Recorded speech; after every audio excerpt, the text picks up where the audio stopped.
I'm Chief Oscar Mokeme, and I'm the director of the Museum of African Culture in Portland, Maine. And I'm originally from Nigeria, from the Igbo, and I'm also a healer practitioner, what we call Omodibia. And what does Omodibia mean? Omodibia is the children of the healers. We are descendants of healers, what you call the medicine people. Okay. So the medicine man and the medicine people are Dibias. So the descendants of this lineage are Omodibia. And it's a very old practice, and it's a royal kingdom of practitioners who is believed to have its roots from the Levites, who are priests. So that's where it came from. So you mean the Jewish Levites? Yes. Yes. Yes. We have a lineage from that Jewish Levites. Mm-hmm. Yes. However, in talking with him and exploring some of the meaning of the pieces in his museum and the historical heritage that he carries into the present, I learned that Oscar is also a very high-ranking healer in the Igbo tradition, and something he got passed on, I believe, from your grandfather, was it, who chose him over another relative. And so without further ado, let's give a warm welcome to Oscar Mokeme. Good afternoon. Well, my name is Oscar Mokeme again, and I'm the founding director for the Museum of African Culture, and I've lived in the US since '79. I was born and raised in Igbo land of Nigeria under a Christian environment, and the very strong Christian tradition and faith. That's my religion. I was also born and inherited this ancient wisdom and tradition, which is our traditional culture of the Igbo people. And the way I look at it is that what we're going to talk about today, in our culture, we don't look at it as religion. We look at it as our traditions, the way we are. Just like when I go into some schools, and some children will look at me and I'll say, well, what do you see? And they say, we saw a guy with dirt on his body. And I say, well, why don't you come wash off the dirt? So they tried to wash off my skin, thinking it was dirt. I said, no, I'm a chocolate kind of a guy. So this is my culture, this is who I am, and not my religion. And I'll also tell you that some of the way I will do this presentation may be challenging to you. It may move you out of your comfort zone. It may challenge the way you think and process things. But that is how the object communicates. I like to look at this as how the African arts are used as communication tools rather than looking at them as a decorative art objects. Because in traditional African culture, these objects are not meant to be art. They are meant to be tools used to communicate ideas based on the convention of the societies that created them. So they're not art, they are medicine, they are books. When I was 16 years old was when I was really told that the spirit have got me. And then that was when I began to develop more interest in the culture and the art and started collecting. But as of age 3, I was being seduced by being pulled into the medicine by my grandfather, who often gave me certain assignments to do. And I don't like doing those things, like going to the river to pray and to the bush, and I don't want to do that, I want to go play with my friends. But then later on I found out that that was some sort of indirect initiation and indirect apprenticeship into the process. At the age of 16, this idea to build a museum, to build a school, to build a court took over my senses.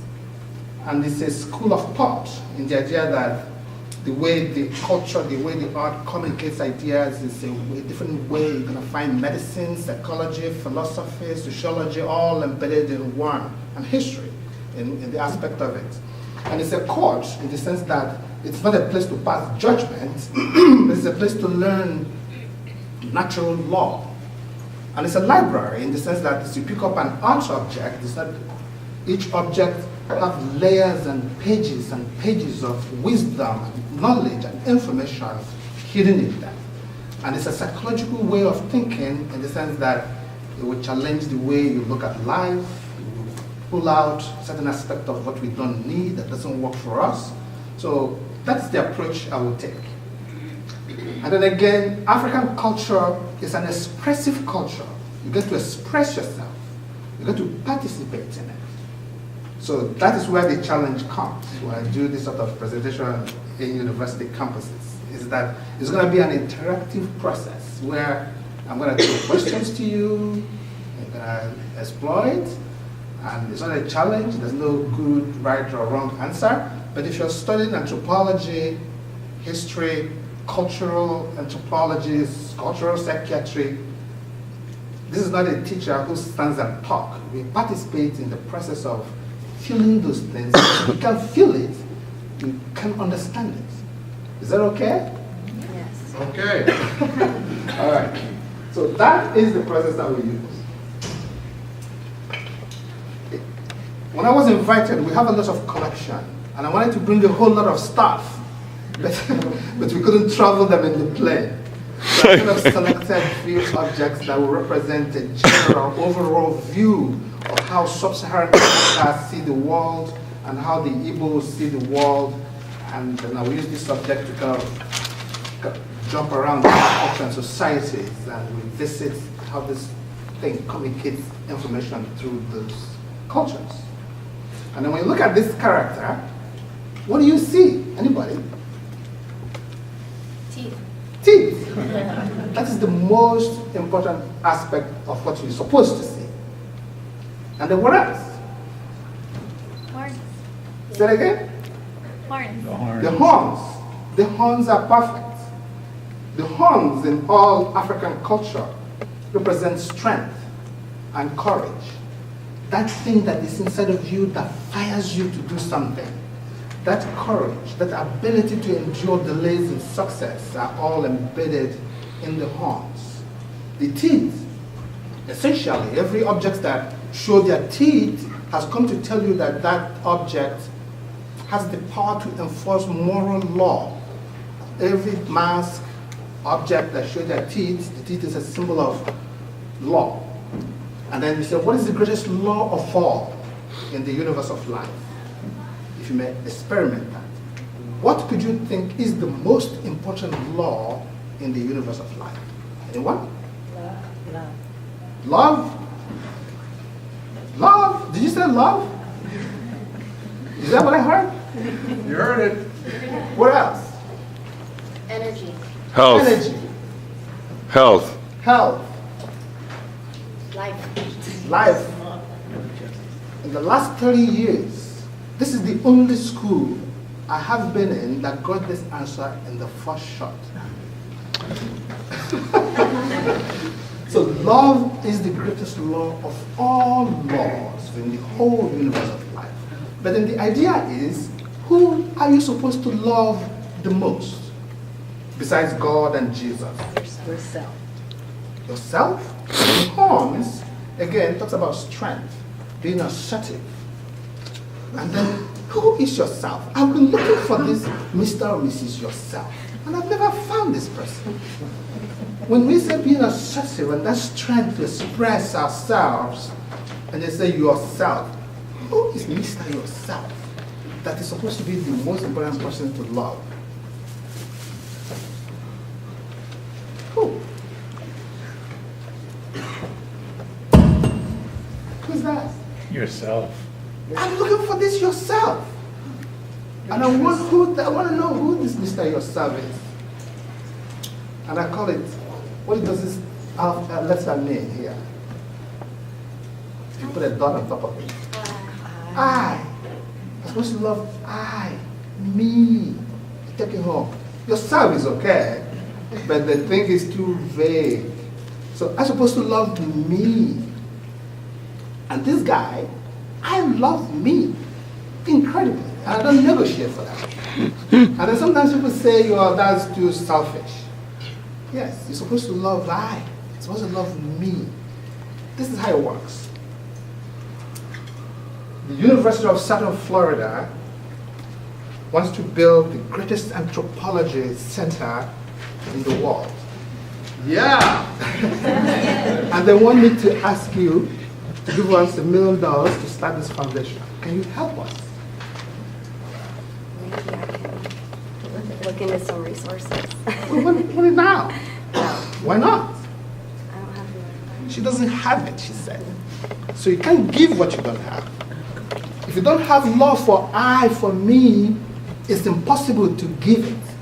So they said, love who you are, what you are, most. And the overflow becomes that you give to other people.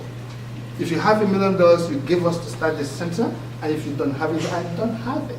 So if you say, I love my mom, I love this person, but if you don't have it for I, whatever I is, then you cannot give it.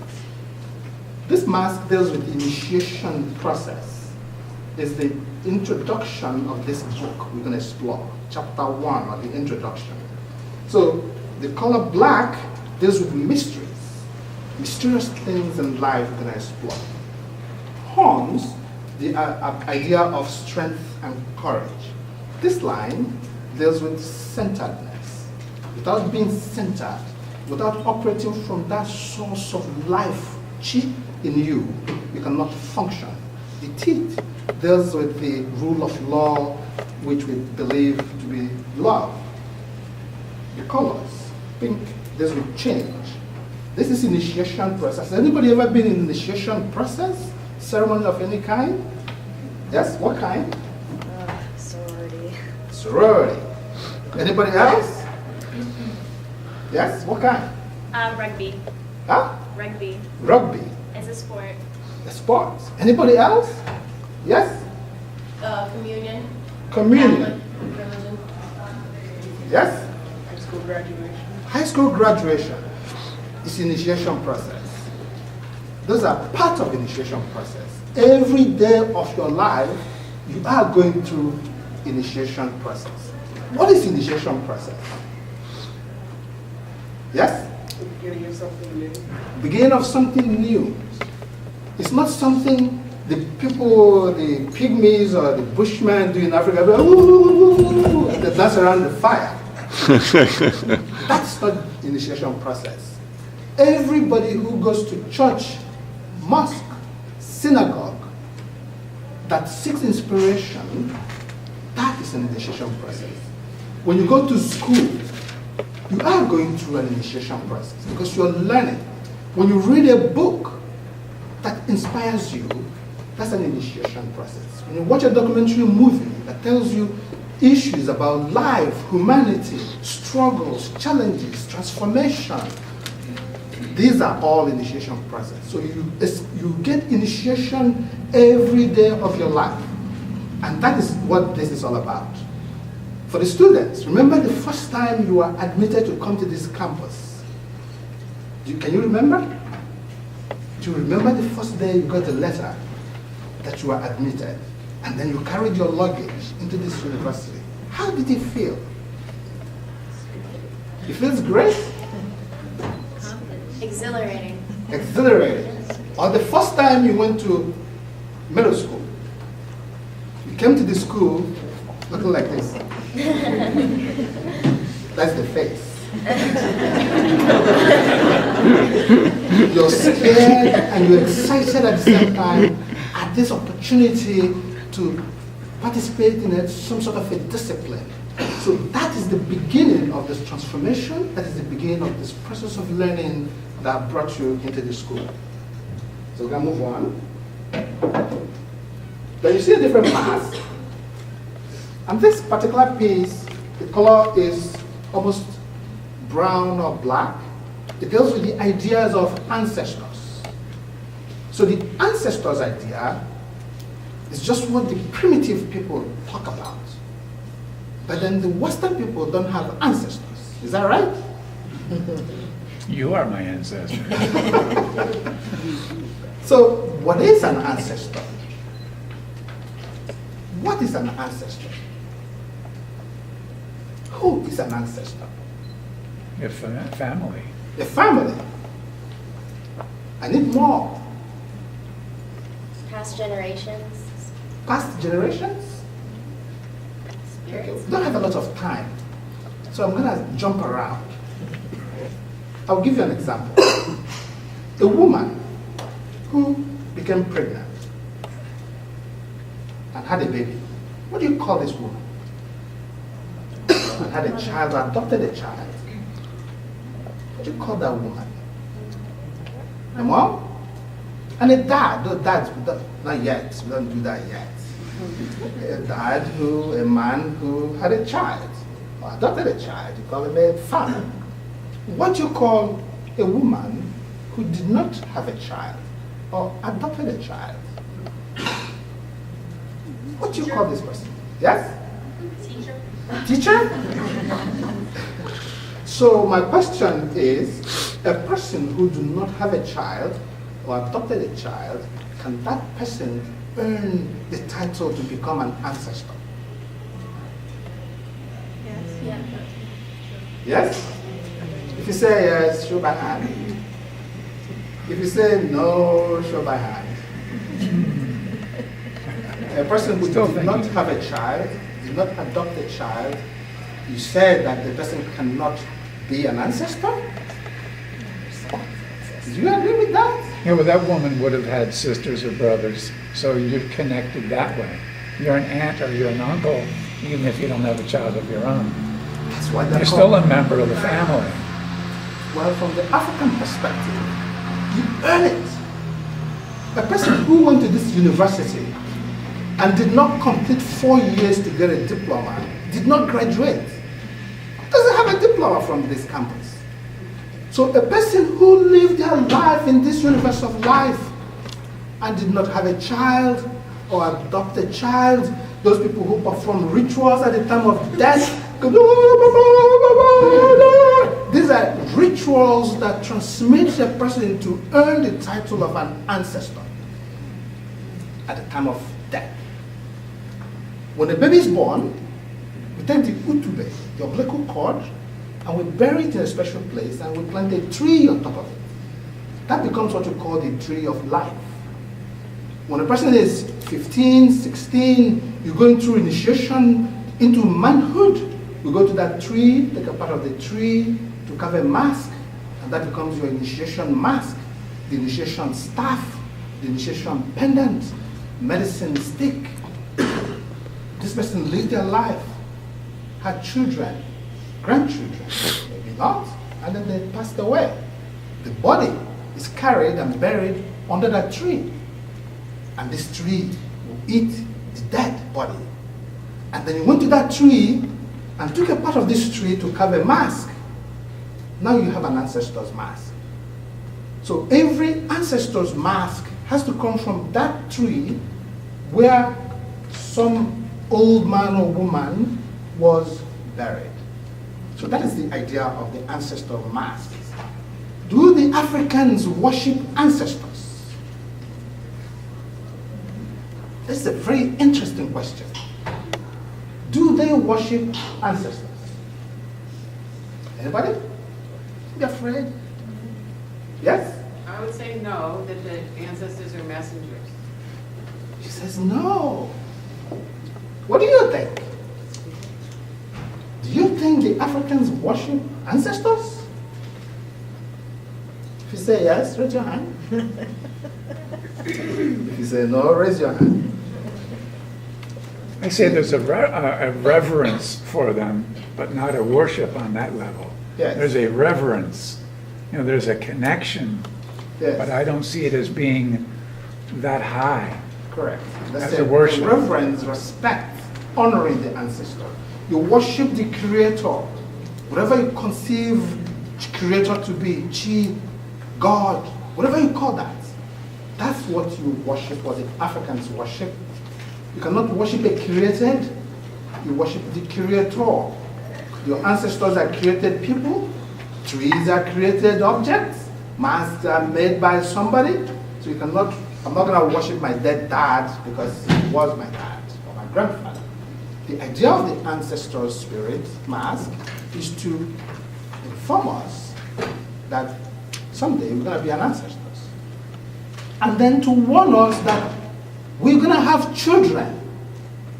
You're going to have descendants, offspring, who will replace you someday when you're gone. A lot of people have dogs and monkeys and snakes and spiders. Are they going to be your descendants when you're gone? So the idea of the ancestors' mask when it dance is to become a mirror to watch yourself. Think deep. Think from the end. What will you leave behind when you finish your business in this universe of life? Because life is about transformation and changes. In the old time, they think that we all can change into whatever you want to be, and it's all beautiful. You can change into a butterfly, you can change into a monkey. This is an old story for a different class. But then the ancestors' idea is you want to be the ancestor. So you think you want to be the alumni of this university. How do you earn it? Is to make sure that you don't leave this campus without that little piece of paper that is rolled at the end of your 4 years and they give it to you.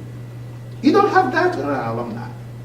So that is sort of an idea of an ancestor. You want to become an ancestor, you're going to earn it like you earn your bachelor's degree. The color is brown and kind of had a bulged head. This one talks about the idea of why we're here in the first place in this universe of life. This talks about the people you call teacher or teachers. Who is a teacher? What is a teacher?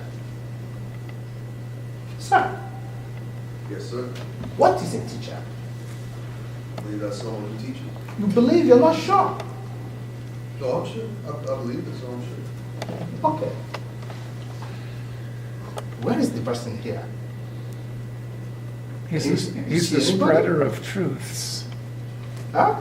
He's the sower of seeds. The sower of seeds.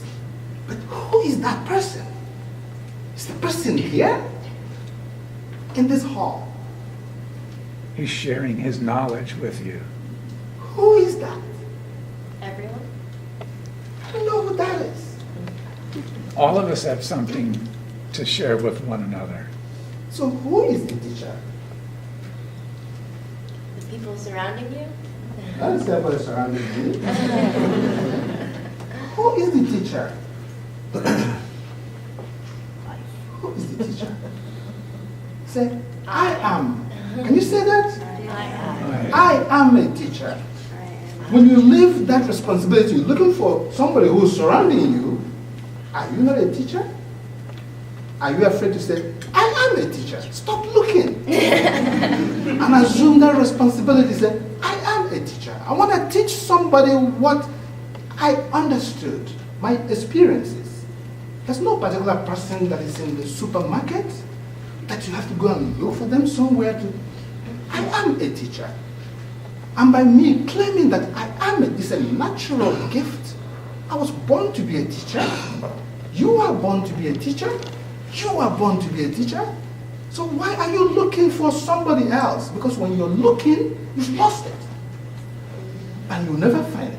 You look for something you've lost. So I'm looking for a teacher. Hello, take my eyeglasses. So the natural gift and the business we're here in this lifetime is to teach. How do you do that? When you're kind to somebody, you're teaching them. When you're gentle with yourself, the grace of your gentleness emanates from you. People see it. They learn from what they see in you.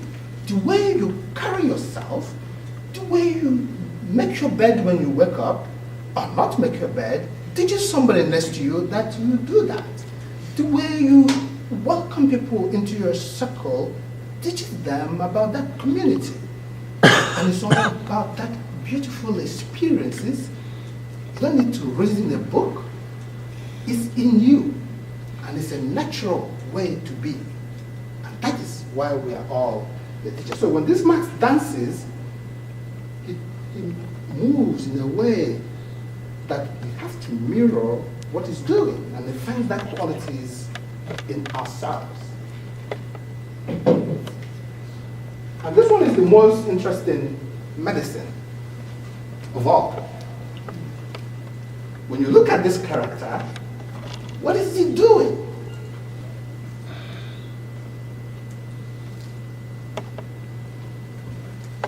Yes, in the back. Yes, you. Come find it. When you look at this character, what is he doing? Where is it, teeth? What is he doing? He's burying his teeth. This is the most important medicine, much better than Tylenol. What do you think he's doing? He's smiling. Does that look like a smile to you? What do you think? Keeping his mouth shut? Look at his character. What is he doing?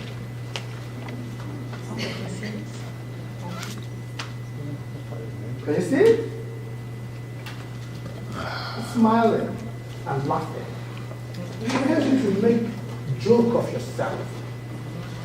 When you're doing well in life, find humor in your foolishness. This world we are, it's all foolishness. It's all theater, it's a dance, it's a play.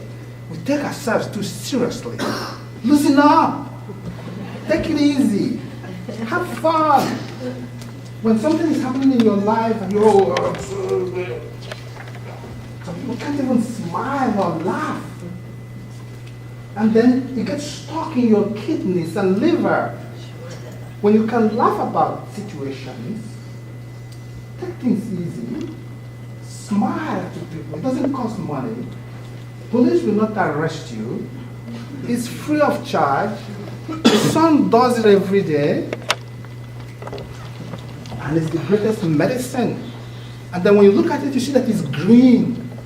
It brings life. It brings farming. It brings abundance.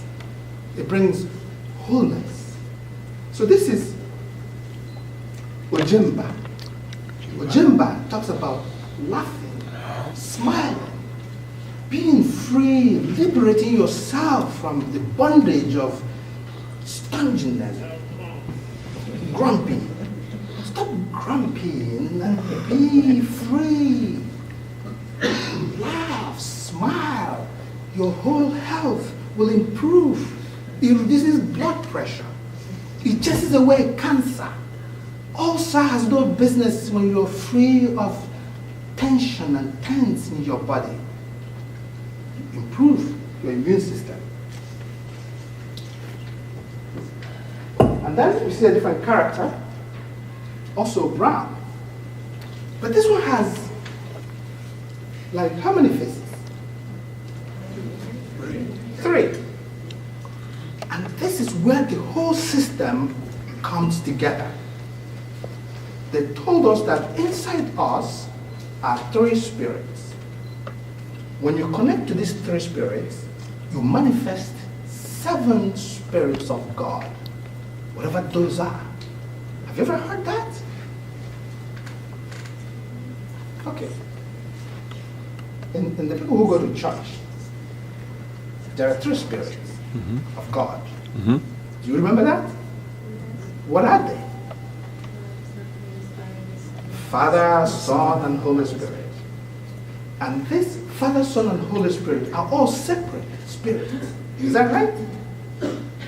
The Father is a separate spirit. He lives in California. The Son is a separate spirit that lives in where are we? In St. Petersburg. And then the Holy Spirit itself lives in Portland, Maine. Is that how it works? How does it work? The three are one. The 3 is one, functioning as one. This is the internet. You connect to this internet, you get your emails. You connect to this internet, you get your health. You connect to this source of process, your abundance will increase. Your health will increase. You're looking for something? Look at this internet. There's something they call GPS. The GPS, sometimes you miss your road, it says recalculate. Recalculate. And it's always kind. It will always recalculate. It will always get you to your final destination. Is that right? Indeed. This is where that GPS came from. If you connect to this GPS, that spirit will always guide you. It's called the spirit of counsel. The first spirit of God, when you recognize the source of creation and centeredness, is the spirit of lordship. It makes you aware of who you are. These are English words for what I'm trying to say in Igbo. The second one is the spirit of amamife, wisdom. The third one is nghọta, knowledge. And you have the spirit of understanding. Without knowledge and understanding, even though you're wise, you'll be foolish. The fourth one is the spirit of counsel. It's the GPS. It's always telling you, hey, that's not right. Don't do that. Your consciousness, you connect to it, you connect to the GPS. And then you have the spirit of might, the physical abilities to do those things that you want to do.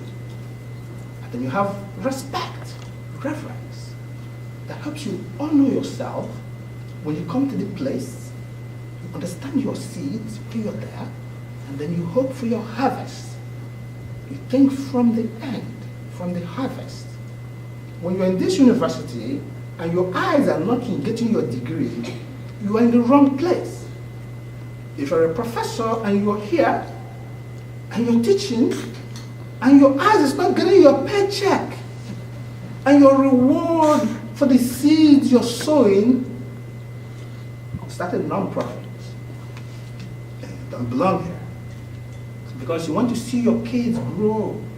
You want to see the children, the seeds you planted in their hearts, the seeds, the secrets you buried in their breast, germinate, produce decent human being who functions from the source of life. This is where, when you connect to this place, nothing matters. You have no resistance. You are free. You have goals and objectives. No? You think about them. You don't produce anything. You think from your goals. You think from your objectives. The fire, the seed fires you up. And then you begin to manifest your intentions. You begin to define your desires clearly so that those intentions are manifested. When it doesn't come from this source, it doesn't happen. So this is your GPS that is buried inside of you. It's always there. It will always be there. It affects your health and everything else. And then when you don't understand that, you become this character. You become a slave. You be in bondage. You cannot speak your truth because you're trying to impress somebody by being what you're not. You cannot walk to where you are being sent to go. Remember I told you I was born as a Christian? And in that Christian ideology, they said that this guy named Jesus, one day he was taking a walk by the beach, and he saw this fisherman dragging their net. And he said, hey, I don't know their names. I said, hey guy, follow me. Follow me. And I'm going to teach you how to catch men. Those guys could have said, who is this guy? I'm not following him. Get the hell out of here. It's a time of harvest. Without resistance, they followed this guy because he came to the place. When you don't walk and hear the instructions of the Spirit in you, you'll be trapped. You'll be climbing the ladder of success on the wrong wall. Eventually you get to the top. When you get to the top, there's emptiness in you, And you start to fill this emptiness with alcohol, drugs, gambling, sex, whatever. And then all of a sudden you need therapy. You need to climb down from that wall and go to the right wall. And when you climb in it, you feel fulfilled, you feel pleased, you have no desire. You're not looking for anything. You are free from being in this bondage. And the sculpture here is black, it's a mysterious place to be. It's very uncomfortable to be where you don't belong. I don't know how we're doing with time. And then you see a different sculpture here from the Sukuma people. And this one tells us that the earth is square. What do you think? The earth is square. What do you think? No? It spins round. You think that they're lying then? Okay, the earth is rectangle. No? What do you think? Yes. I think it's perception and reality. Oh, well, then tell us that You reality. perceive your own reality. What is yours? About the earth, Yes. I don't think it's necessarily square or round. And what do you think it I think it's just an ongoing continuum of thought. is? Just a straight line and no, and you just Oh, follow. no, with lots of turns and twists and angles and, I don't think there's one set definition for what I see as earth. Okay, anybody else have a different perspective? Okay. Some people think it's a triangle. Is that right? What do you think it is? Yes? You said it, that they think it's a square, correct? Maybe because a square is equal on all sides. The life is equal, no matter who you are, kind of thing. Now, what do you think? That's what I think. You from think the that. earth is square? Yep. You just thought that now. What do you think? Well, no, not the shape of the world, but life in general. But what is the shape of the world? I think it's a sphere. Like a spear? A No, sphere. sphere. Yeah, a circle. Like A round. 3D dimensional Like this? Yes, So, you believe that too? the circle of life. Three-dimensional. You do believe that? So if it's like this, are we inside it? Are we on top of it? Where are we? Are we inside the tube, the ball? Are we up here? I'm going somewhere with this. We were inside and then we came out. Everything in Then we go back Africa in. is about spirit. So if it's a ball, so we're standing on a big ball. How come we don't fall out? Why don't you fall out if we're standing here on the ball? You back there. Yes, you, at the end of the chair, last seat. Yes. Why don't we fall off this tube? Huh? Gravity. Gravity? Gravity? So gravy to make much. Oh, gravity! Yes. This is the spirit of gravity. See, the rings are the things that held you. Do you ever feel excluded by your friends? Have you ever felt excluded? The Mother Earth said, you belong to me. You have right to be here. The ocean is here, just like yourself. You should be here. So that force, and what is that force? We think that the earth is a woman. We call it Anne, my language. And some people call it Mother Earth. So the mother has this power to hold her children. Watch a little child. When a little child is frightened by a stranger like me, they go, Mom! They run to the mom and hide on her legs or to dad. So the moms and dads has this gravity that pulls children to safety. The same way the earth holds us and provides security. She fed us. We came from there. When you finish your business, you go back there. Whether you are cremated or burned into ashes, you always go back there. And then that earth too is the mother ocean, Oshimili. Because you are water. When the water in you dries up, you're dead. So the water goes back to the source, the ocean. The flesh disappears into dust, back to the earth. However way you came here, or however way you were buried at the end of your time. So the beginning is your life, the end is your death. In between is the struggle to transform yourself. Whether you recognize this beautiful transformation or not. So you ought to respect the earth and your human mothers and fathers. But then as we are young adults, we think that our parents are now old. They don't know what they're not cool anymore. They've lost their wisdom. They've lost their power. And then when our mothers and grandmothers age, we put them in what we call the warehouse of death. Nursing home, waiting for them to die so we can read their will and sell their house and take their cars and their money.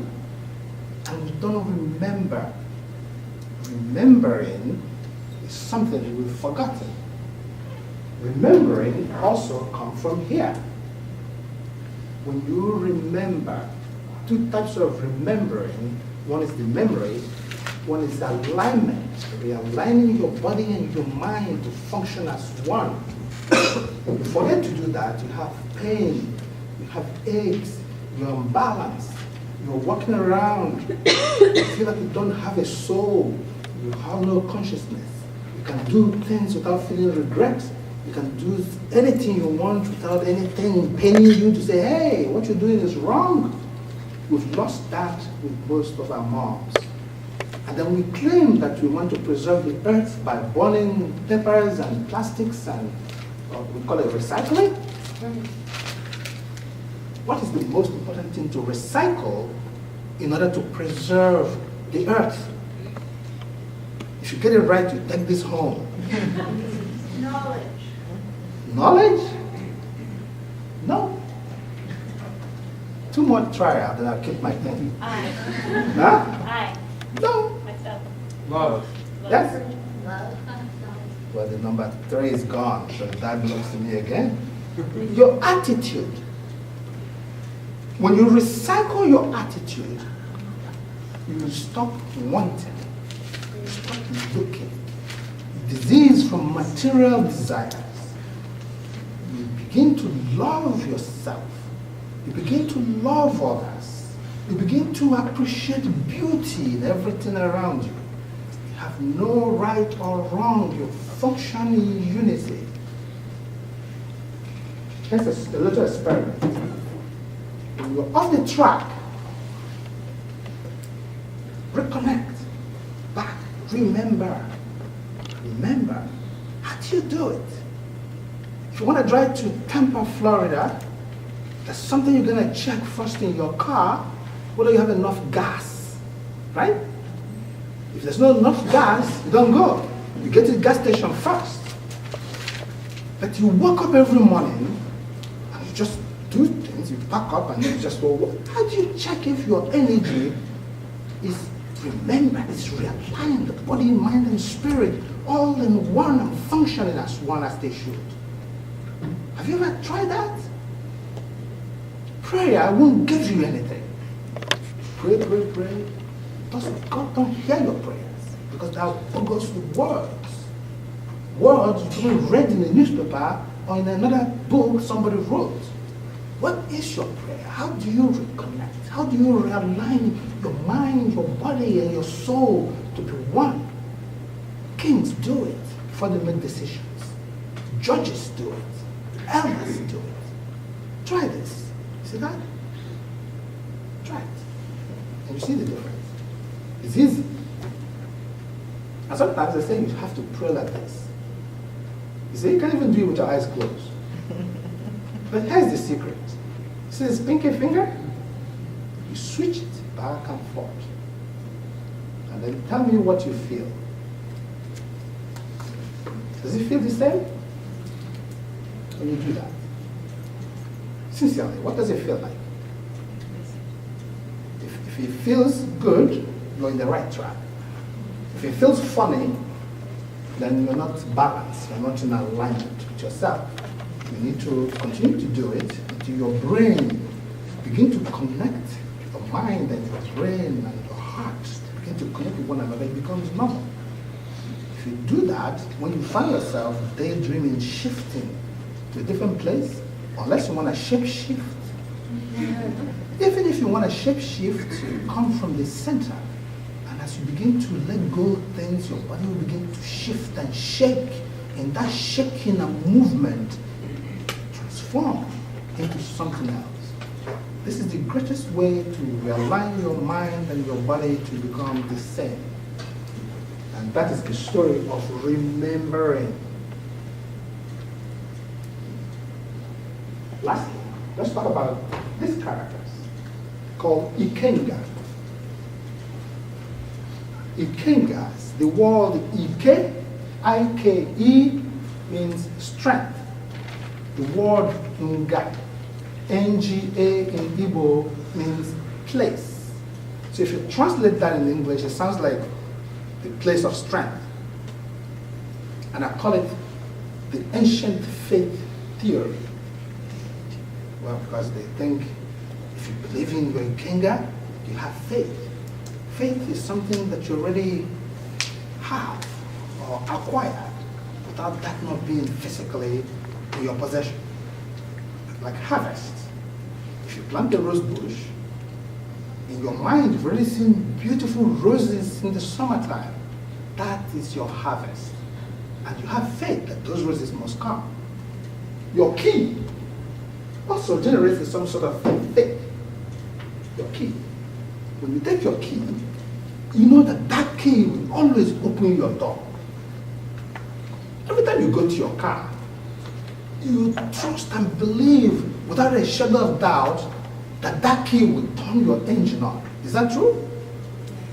If you believe that the key, you trust that key, why don't you trust your source of creation in you? So the same way this idea comes to change and shift the minds of the ancient Igbos. When you're under a certain age of 21, you belong here. See, these are all the same thing. They have horns that curve backwards. This one doesn't have a face. This one does. This one is seated. You may actually talk it as Father, Son, and Holy Spirit. Because when you are here, you're not seen. You're almost invisible. You translate that into human contemporary life, you're a child. You're not recognized as a matured person. You're under the age of 21. You cannot buy beer or drink beer in public. You can drink in the basement for those who can sneak around, but you're still hiding. And then you have a different sensation going through your mind and body, trying to figure out, well, why am I here? Who am I? Why don't they like me? I can't get a job because I'm black, I'm Jewish, I'm a girl, I'm Irish, I'm Italian, I'm a blonde, they think I'm a dummy, I'm this, I'm that. Blame everything. Instead of celebrating those things. So those are what goes on in your mind. It shifts you in this mystical ocean of confusion. Eventually, you recognize that it's you who's holding yourself back. You drink too much, you can't go to class, you don't take notes in classroom, so you cannot write your report. You blame somebody. You blame somebody. Eventually you recognize, you see the face appear. If I am to pass this class, I need to do my work.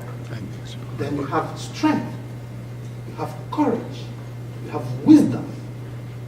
You come to this place of understanding. And the knowledge begins to manifest. Now you've gone through this threshold.